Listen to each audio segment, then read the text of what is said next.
नमस्कार सर्वांना. ज्या पद्धतीनं यूट्यूब चॅनलचं जे थंबनेल आहे त्या पद्धतीनं मी तुम्हाला या वर्षीची तलाठी भरती सोपी कशी ही तुम्हाला समजावून सांगणार आहे. एक 4 ते 5 मुद्द्यांमध्ये मी तुम्हाला या गोष्टी क्लिअर करून देईल. पहिलं तर ज्या पद्धतीनं मी तुम्हाला सांगितलं की यावर्षी ज्या जागा आहेत त्या जागांना धरून कट ऑफ किती लागेल किंवा किती लागू शकतो, या धर्तीवरती ही परीक्षा सोपी कशा पद्धतीने बनते ते मी तुम्हाला प्रथमतः सांगणार आहे. बघा, 2023 मध्ये ज्यावेळी परीक्षा झाली होती त्यावेळी जवळपास ग्रुप सी मधून 8,256 जागांसाठी ही भरती पूर्ण निघाली होती. ठीक आहे. यामध्ये 7,000 जवळपास जागा ज्या होत्या त्या क्लेरिकलसाठी होत्या. आणि त्यानंतर 2024 आणि 25चं आपण एक ऑब्झर्वेशन बघूयात. 2024 आणि 2025 ला या सामान्यतः 2,000च्या जवळपास जागा किंवा 1,500 ते 2,000च्या जवळपास नॉर्मल ऍडव्हर्टाईज म्हणून ती निघते. अशा पद्धतीने जागा निघाल्या होत्या. आत्ता जेव्हा 2026 मध्ये जेव्हा आपण आलोय तेव्हा परत एमपीएससी थ्रू आतापर्यंत 5,707 जागांची पूर्ण ही मोठी भरती आतापर्यंत आपल्याला अनाऊन्स केलेली आहे.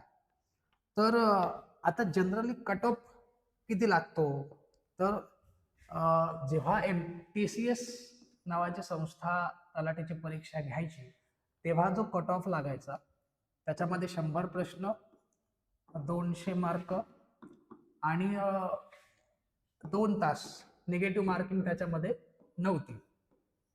यावेळी कट ऑफ जो लागायचा तो लागायचा जवळपास 90%च्या जवळपास तुमचा कट ऑफ तेव्हा लागायचा. ठीक आहे.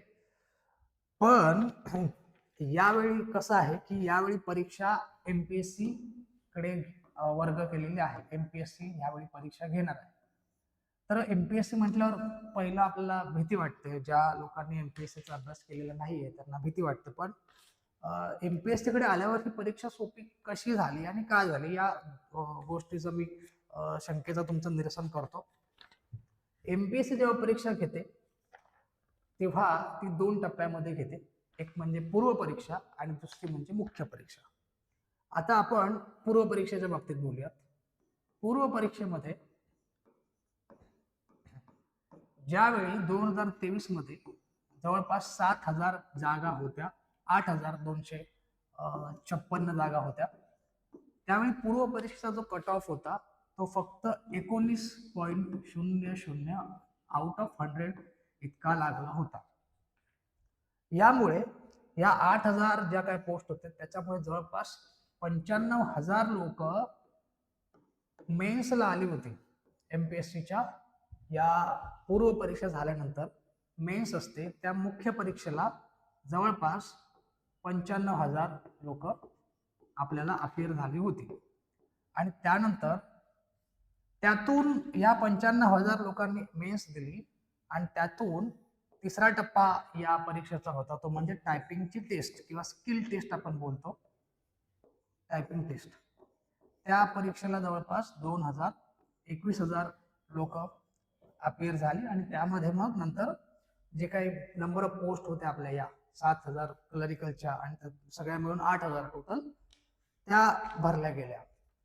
तेव्हा मेन्सचा जो कट ऑफ होता, मुख्य परीक्षेचा जो कट ऑफ होता, आता मुख्य परीक्षेचा पूर्व परीक्षेचा मी तुम्हाला सांगितलं 19.00 आणि मुख्य परीक्षेचा जो कट ऑफ होता कॅटेगरी वाईज जेवढं ऑब्झर्वेशन मी केलं त्यानुसार मुख्य परीक्षेचा कट ऑफ हा प्रत्येक कॅटेगरी वाईज वेगळा होता. समजा मी एसटी गर्ल्स पासून चालू करतो तो हा कट ऑफ 160-170 आउट ऑफ 100 पासून चालू होता. आउट ऑफ 400 ऍक्च्युअली मेन्स 400 मार्काचे असते. म्हणजे जवळपास 50% सुद्धा कट ऑफ जर का तुम्ही कॅल्क्युलेट केलं तर 40 ते 50%च्या रेंजमध्येच कट ऑफ लागत होता. अगेन ओपन जरी आपण मेल फिमेल मध्ये जर का आपण त्या ठिकाणी पाहिलं, ऑब्झर्वेशन केलं तर 190, 200 जवळपास आउट ऑफ 400 एवढे मार्क जरी तुम्हाला पडले असते तरी पण आपण त्या ठिकाणी सिलेक्ट होत होतो. ही 7,000 जागा असताना हा सिनेरिओ होता. आताच्या एमपीएससीच्या भरतीमध्ये आतापर्यंत 5707 जागा आहेत. ह्या जागा वाढतील असं एमपीएससीने अजून जी मागणी पत्र येत आहे त्या पद्धतीनं ह्या जागा वाढतील अशा पद्धतीनं एमपीएससीने आपल्याला सांगितलेलं आहे. तर ह्या जागा अंदाजे मला तरी असं वाटतं की मागच्या 2023चा रेकॉर्ड मोडतील आणि 7000 प्लस किंवा 8000 प्लस जागा यावेळी आपल्याला निघू शकते.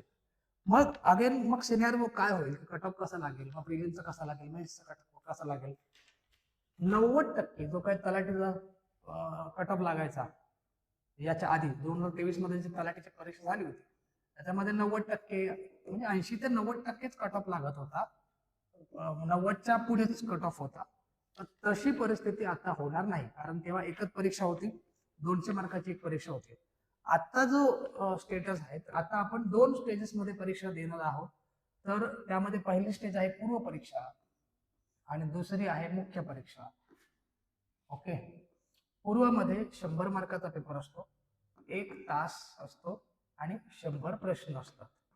मुख्यमध्ये 2 पेपर असतात, एक पेपर 1 पेपर 2. एक पेपर 1 जो असतो तो ग्रामरचा असतो, मराठी आणि इंग्लिश, आणि पेपर 2 जो असतो तो पूर्व परीक्षेसारखाच असतो, same as a prelim, same as prelims. Okay, हा पूर्ण 400 मार्काचा पेपर असतो, 200 अधिक 200. ठीक आहे, आणि हा फक्त 100 मार्काचा. आता हा 2023 ला 19.00 लागला, पण 24-25 ला जवळपास 50 ते 55च्या दरम्यान हे कट ऑफ लागायचे. जनरली एवढा कट ऑफ लागतो जेव्हा जागा कमी असतात, जेव्हा जागा ह्या नॉर्मल रेंजमध्ये असतो तेव्हा 50 ते 55 लागतो. पण जेव्हा एक्सेप्शनल केसमध्ये, जेव्हा 2026 चालू आहे किंवा 2023 मध्ये एक्सेप्शनल केसमध्ये तुम्हाला जेव्हा 7000 5000 एवढ्या जागा निघतात तेव्हा कट ऑफ हा याच रेंजमध्ये लागतो. तरीही मी असं म्हणतो की एवढा कट ऑफ तरी लागला नाही तरी आपण 30 ते 35% या कट ऑफ मध्ये आपण जर का बसत असू तर आपण प्रिलिम्स पास होऊन आपण मुख्य परीक्षा देऊ शकतो. आता मुख्य परीक्षेमध्ये पण गेल्यावरती आपल्याला आता तलाठी त्याच्यातली एक पोस्ट आहे, 1500 जवळपास 39 जागा तलाठीसाठी आहेत. प्रत्येक पोस्टला तुमचा वेगवेगळा कट ऑफ मुख्य परीक्षेला लागेल. प्रिलिम्सला एकच कट ऑफ लागेल, म्हणून पूर्व परीक्षा पास होऊन मेन्सला जाणाऱ्यांची संख्या जास्त असणार आहे. याच्या पुढे जाऊन असं आहे की प्रत्येक पोस्ट वाईज तुमचा 400 मार्क भेटेल. आता पूर्व परीक्षा जर तुम्ही पास झाले, मेन्सला गेले तर तुमचं काम, प्रिलिमचं काम संपलं, मग मेन्सचं काम चालू होतं. मग मेन्समध्ये 400 पैकी जे तुम्हाला मार्क्स भेटतील तेवढ्या मार्कावर तुमचं फायनल मेरिट डिसाईड केलं जाईल. मग तलाठी आहे, तलाठीला 1539 जागा आहेत. त्यानंतर तुमच्या इतर ज्या काही पोस्ट आहेत, जसं की आता क्लर्कच्या पोस्ट आहेत, जर मी काउंट केलं तर क्लर्कच्या 3037 जागा जवळपास या टायपिंगच्या आहेत क्लर्कसाठी. त्यामध्ये 282 जागा ह्या टॅक्स असिस्टंटच्या आहेत, 282 ह्या पण टायपिंगच्या जागा आहेत. यासाठी मराठी 30 किंवा इंग्लिश 40 अशा पद्धतीने टायपिंग लागतं. आणि यासाठी दोन्ही लागतं, मराठी दोन्ही कंपल्सरी लागतं. ओके, त्यामुळे ज्यांना टायपिंग आहे त्यांच्यासाठी मोठी संधी आहे, चांगल्यापैकी जागा आहेत. आणि ज्यांच्याकडे टायपिंग नाहीये, उर्वरित सगळ्या जागा तलाठीच्या 1539 जागा आहेत त्या, त्याचप्रमाणे इतर ज्या काही जागा आहेत या ऍडव्हर्टाईज मध्ये, जवळपास लेखा कोशागार विभागामध्ये जागा आहे, मत्स्य व्यवसाय या विभागामध्ये जागा आहेत, महसूल आणि वन विभागामध्ये काही जागा आहेत. या तलाठीच्या अधिक त्या जागा काय आहेत त्या जवळपास, त्या पण जागा आपल्याला एक जवळपास 700-800 जागा आपल्याला ऍडिशनल याच्यामध्ये ऍड होतात. नॉर्मल ग्रॅज्युएशन केलेल्या कोणत्याही मुलासाठी त्या जागा तुम्ही तिथं परीक्षा तुम्ही देऊ शकता किंवा तुम्ही अपियर होऊ शकता. दुसरा मुद्दा आहे, एक टेक्निकल 2 पोस्ट आहेत, त्यामध्ये एक AMVI ची पोस्ट आहे, AMVI assistant motor vehicle inspector, आणि दुसरी पोस्ट आहे इंडस्ट्री इन्स्पेक्टर. ह्या 2 ज्या अशा पोस्ट आहेत याच्यासाठी फक्त 9 जागा आहेत आणि याच्यासाठी फक्त 461, फक्त नाही खूप जागा आहेत, 461 जागा आहेत. यासाठी इंजिनिअरिंगची डिग्री लागते मेकॅनिकल, आणि यासाठी तुम्हाला BSc किंवा सायन्सची डिग्री लागते. ठीक आहे, सो अशा पद्धतीने आहे. मग यावर्षी मेन्सचा कट ऑफ किती लागेल 400 पैकी ते आपल्याला आपण फायनल आपण बघूया. मी मागच्या वर्षी जे कॅल्क्युलेट केलं जवळपास 7,000 जागा होत्या क्लेरिकलच्या डिपार्टमेंटमध्ये. तर त्यावेळी कट ऑफ जो लागला मी एसटी गर्ल्स पासून चालू केलं तर 170 पासून मला आकडे भेटले. 170 आउट ऑफ 400. मग हळूहळू एससी 178 वगैरे अशा पद्धतीने एसटी वगैरे, त्यानंतर मेल ओपन फिमेल 180 190 अशा पद्धतीने आकडे भेटले. तर मी काय म्हटलं की 200 किंवा 40% पुढे मला ते आकडे भेटले. म्हणजे मेन्सचा कट ऑफ सुद्धा किती लागतो 40%. तर यावेळी आपण 40% न पकडता आपण 50% पकडूयात. जे जनरल ऍडव्हर्टाईज मध्ये 75 ते 80% कट ऑफ लागतो. जवळपास 75% कट ऑफ हा लागतो. 70 ते 75% तो कट ऑफ 40 ते 50% वरती येऊन थांबणार आहे. त्यामुळे ही परीक्षा आता सोपी होईल. यामध्ये आता मेन्स मध्ये काय काय असतं मी तुम्हाला ते सांगणार आहे. थोडं परीक्षेचे टप्पे सांगतो, पूर्व परीक्षा आणि मुख्य परीक्षा, आणि सब्जेक्ट वाईज त्याचे मार्क्स सुद्धा सांगतो. पूर्व परीक्षा आणि मुख्य परीक्षा. आता पूर्व परीक्षेमध्ये मी जसं मगाशी म्हटलं 1 तास 100 प्रश्न आणि 100 मार्क. आता याच्यात history, geography, polity, economy, science, current affair, maths आणि रिझनिंग असे विषय आहेत. हिस्ट्रीचे 10 प्रश्न, जिओग्राफीचे 10 प्रश्न, पॉलिटीचे 15, इकॉनॉमीचे 15, सायन्स 15, करंट अफेअर 15 आणि मॅथ्स रिझनिंग 20. 15 चोक 60, 20 80 आणि 20 100. 100 प्रश्न टोटल 100 मार्कासाठी. आणि 1/4 निगेटिव्ह मार्किंग सुद्धा तुम्हाला इथं असणार आहे. ठीक आहे, निगेटिव्ह मार्किंग 1/4. मुख्य परीक्षेमध्ये आपण आल्यानंतर मुख्य परीक्षेमध्ये 2 पेपर असतात. एक असतो पेपर 1, पेपर 2. पेपर 1 मध्ये मुख्य परीक्षेचं पुढे घेतो मेन्स 400 मार्क्स. मुख्य परीक्षेमध्ये तुम्हाला 2 पेपर असतात, पेपर 1, पेपर 2. पेपर 1 जो असतो पेपर 1 तो असतो मराठी आणि इंग्रजी व्याकरण, आणि याच्यामध्ये 50 प्रश्न, याचे 50 प्रश्न. ओके. पेपर 1 मध्ये टोटल 100 प्रश्न, इथं 200 मार्क आणि अगेन 1 तासच तुम्हाला भेटणार आहे. मराठीचे 50 जे काही प्रश्न असतील त्याच्यातले जवळपास मी ॲव्हरेज सांगतो 20-25 प्रश्न हे ग्रामरचे असतील.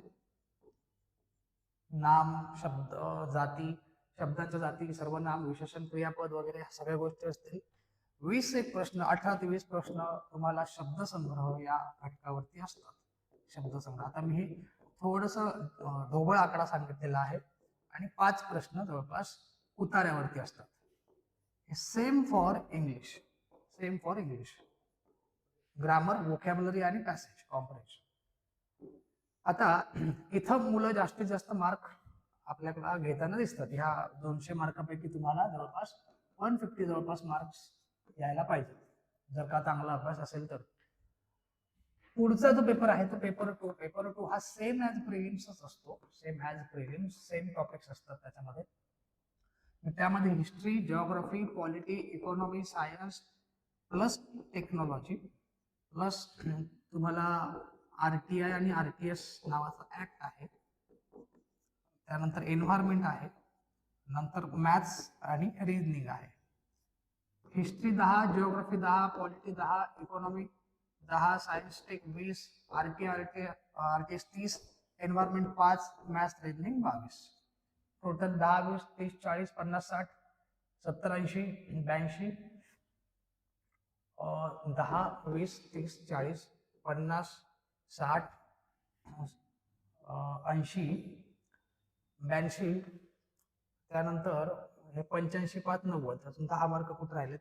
Geography, polity, science, maths, reasoning, environment. May be इथं इकॉनॉमी किंवा जिओग्राफी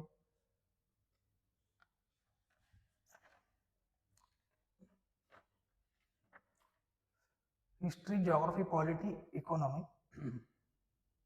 मी नंतर सांगतो, मी प्रॉपर नोट्समध्ये लिहून देतो किती मार्क्स असतात ते, पण एक दोघं इतकेच मार्क्स तुम्हाला याच्यामध्ये असतात जवळपास. आता याच्यामध्ये हा पेपर सुद्धा तुमचा 200 मार्काला असतो आणि जनरली या पेपरमध्ये मार्क्स हे साधारणच येतात, कमी येतात, जवळपास 100 ते 120 आपण ॲव्हरेज पकडूयात जनरली. मग ते समजा 150 मार्क इथे आणि 100-120 मार्क इथे, जवळपास 270 मार्क जनरली ॲव्हरेज जे काय आपल्याला दरवर्षी आपल्याला कट ऑफ क्रॉस करायला लागतात. पण यावर्षी तसं नाही, यावर्षी सोपं आहे कारण यावर्षी जागा जास्त आहे. जागा जास्त असल्यामुळे जरी तलाठीवाल्यांना आता वाटत असेल की एमपीएससीची मुलं तलाठीत देणार आहेत, मग आमचं कसं होणार, मग त्यामध्ये आम्ही किती अभ्यास केलाय त्यामुळे आमचं होईल का नाही, कट ऑफ निघेल का नाही. आता बघा, एमपीएससी मध्ये ज्या क्लर्कच्या जागा आहेत त्याच्यामध्ये जास्तीत जास्त जागा ह्या मंत्रालय आणि चांगल्या विभागामध्ये असतात. त्याच्यामुळे एमपीएससी करणारी बरीचशी मुलं हे तिकडे जातात मंत्रालयात किंवा या क्लरिकलच्या जागांवरती त्या आपलं सिलेक्शन घेतात. मग कट ऑफ लागताना वरच्या मार्कचे जे लोक असतील ते वरच्या पोस्टसाठी जातात. क्लरिकल असेल किंवा सहाय्यक अधीक्षक नावाची पोस्ट आहे या किंवा अजून वरिष्ठ लेखापाल नावाची पोस्ट आहे, आता यामध्ये ते वरच्या पोस्ट घेतात कारण त्यांना सॅलरी सुद्धा जास्त असते. त्यामुळे जर का अभ्यास कुठेतरी कमी पडला आपला, तर आपल्याला ज्या खालच्या पोस्ट आहेत, इतर ज्या पोस्ट आहेत तिकडे तरी आपण सिलेक्ट होऊ शकतो. इतक्या लेवलचा अभ्यास आपल्याला आता करायचा. म्हणजे अभ्यास करत असताना संपूर्ण अभ्यास किंवा इन डेप्थ अभ्यास नाही जरी करता आला तरी जागांची जी काय आहे ती आकडेवारी बघता त्यानुसार तुम्हाला नक्कीच याच्यामध्ये स्कोप आहे. यावर्षीची ही जी परीक्षा आहे, जरी एमपीएससी घेत असेल तरी पण तुम्हाला लवकरात लवकर पास होण्याकरता आणि कमी मार्क्स असतील तरी पास होण्याकरता जी काही संधी आहे ती या परीक्षेमार्फत आपल्याला दिसून येईल. म्हणून यावर्षी तलाठी एक्झाम सोपी आहे. ती नुसती तलाठी एक्झाम नाही तर ती मंत्रालय clerk, tax assistant, assistant motor vehicle, industry inspector, तांत्रिक सहाय्यक, त्यानंतर वरिष्ठ लेखापाल, वरिष्ठ लिपिक, सहाय्यक अधीक्षक आणि ऍट द एंड तलाठी, या सगळ्या परीक्षांसाठी एकच परीक्षा होणार आहे. 5000 प्लस 707 जागांसाठी एकच कट ऑफ. मेन्सला पण वेगवेगळा कट ऑफ लागणार आहे. आणि दुसरं म्हणजे तलाठीला ह्याच्या आधी जिल्हा परिषद तलाठी किंवा जिल्हा परिषदकडे ती विभागणी आधीच असायची. समजा 4000 जागा मागच्या वर्षी आल्या होत्या 2023 मध्ये. तेव्हा प्रत्येक विभागानुसार, जिल्ह्यानुसार, समजा माझा जिल्हा सिंधुदुर्ग आहे किंवा सिंधुदुर्ग जिल्ह्यात समजा मला 120 जागा आहे पूर्ण, त्यात जातीनिहाय SC, ST, OBC, open, EWS या सगळ्यांसाठी वेगवेगळ्या विभागण्यामार्फत मला जर समजा SC मध्ये मला फक्त जर 10 जागा असतील, त्या 10 मध्ये 5 मुली 5 मुलगे अशा पद्धतीने जर का बायफर्केशन त्याचं असेल तर माझं कॉम्पिटिशन फक्त या जागांसाठीच आहे. त्यामुळे तो कट ऑफ जो लागायचा तो कमी जागांसाठी लागायचा, म्हणून तो 180 किंवा 190 असा कट ऑफ या ठिकाणी लागायचा. त्यामुळे हा जो काय मोठा आकडा आहे तो मोठा आकडा आता मोठ्या पोस्टमुळे 5707 किंवा तलाठीसाठी स्पेसिफिकली बोलायचं झालं तर 1539 जागांसाठी हा मोठा आकडा तुम्हाला या पूर्ण आकड्याला धरून जी काय आहे ते कट ऑफ तुमचं लागणार आहे. तर जिल्हानिहाय विभाग नाहीये इथं, डिरेक्टली कॅटेगरी वाईज विभागणी इथं होणार आहे. जिल्हानिहाय झाली असती तर खूप कमी जागा त्यामध्ये सापडल्या असतात. इथं आता SC, ST, OBC म्हणजे ज्यावेळी 2023च्या केस पेक्षा वेगळी केस आहे. इथं डायरेक्ट आपण म्हणतो की 100 जागा SC ला असतील किंवा 100 ते 150 जागा असतील, इथं 150-200 जागा असतील, OBC ला 300-350 जागा असतील. सो अशा पद्धतीचा क्रायटेरिया इथं येणार आहे. त्यामुळे स्कोप वाढतो, नंबर ऑफ पोस्ट वाढतात, नंबर ऑफ पोस्ट वाढल्यामुळे कट ऑफ कमी होतो आणि म्हणून या वर्षीची परीक्षा सोपी आहे असं मी या युट्यूबच्या किंवा व्हिडिओच्या माध्यमातून तुम्हाला सांगू इच्छितो. सो मी तर या गोष्टी तुम्हाला सांगितल्या आहेत, पण आता ह्याची तयारी कशी करायची, कुठून करायची, काय काय मटेरियल वापरायचं, सोर्सेस काय वापरायचे, या सगळ्याबद्दल मी एक लेक्चर पण घेईन. आणि जर का कोणाला डाऊट्स असतील तर मी माझ्या नंबरवरती तुम्ही मला मेसेज करा. 7875853510 हा माझा कॉन्टॅक्ट नंबर आहे. त्याच्यावरती तुम्ही मला कॉन्टॅक्ट करू शकता आणि तुमचे काही डाऊट्स असतील ते विचारू शकता. ठीक आहे. यासाठी मी प्रॉपर मार्गदर्शनाचं काय असेल, मला काय देण्याची इच्छा असेल, किंवा ज्यांना जी गोष्ट पाहिजे असेल या एक्झामच्या बाबतीत, from notes to guidance to lectures, whatever it is, हे सगळ्या गोष्टी तुम्हाला इथं ॲट वन स्टॉप सगळ्या गोष्टी तुम्हाला मी प्रोव्हाइड करून देणार आहे. ठीक आहे. सो नक्कीच तुम्हाला हे समजलं असेल तर नक्कीच खाली कमेंट वगैरे करा आणि सांगा तुमचे काही सजेशन असतील तर. आणि बस इतकंच मला सांगायचं होतं. धन्यवाद. थँक्यू.